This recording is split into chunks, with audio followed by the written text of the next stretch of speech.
P-40s were used by the American volunteers who went to China to fight off the Japanese aircraft as they were invading China. This is 1938, 39. I can do that, not intentionally though. Are you doing that intentionally? Oh, good. I didn't think you were.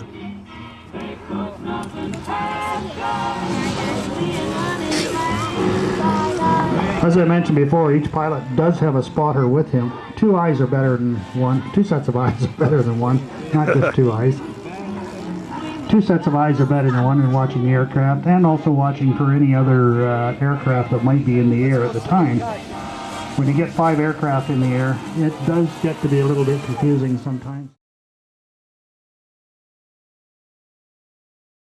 You know, you do need some liquids to keep hydrated. We don't want any accidents today. Carl Gross with his PT-17 out on the runway, throttling up, and he rotates into the air. PT, meaning primary trainer. This is the Army, U.S. Army Air Force colors, the yellow and blue.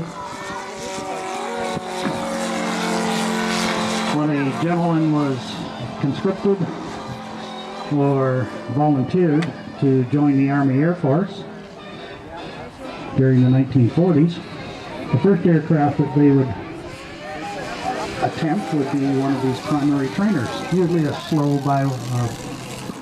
biplane. The pilot sits in the back and the student in the front cockpit. And they would learn the flight controls and flight maneuvers and the capabilities of the aircraft. So once they'd mastered that and soloed in that and had accomplished so many hours of solo flight in the primary trainer, they would then move on to the advanced trainers, which were typically the AT-6 Texans or SNJs, which were the same. In Canada, we knew them as Harvards. And you can see Harvards over at the Warplane Museum. I've flown in one. I've flown a Harvard. Very, very responsive. Exciting.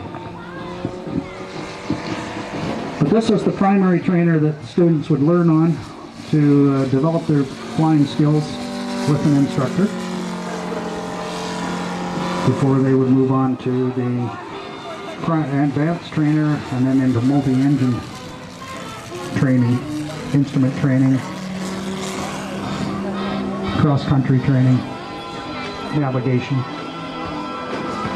Many of the pilots who washed out, as they referred to it, would go on to become air gunners or navigators and some of the bombers.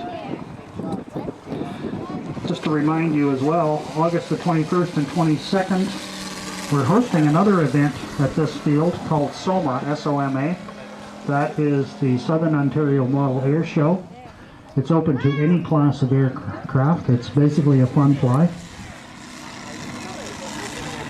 Again, sponsored by MAC and also by 3 other clubs, the Niagara Regional District Model Flying Club, Burlington Radio Control Modelers, and I've forgotten who the 3rd club is. Hamilton! Hamilton Flying Tigers, thank you very much.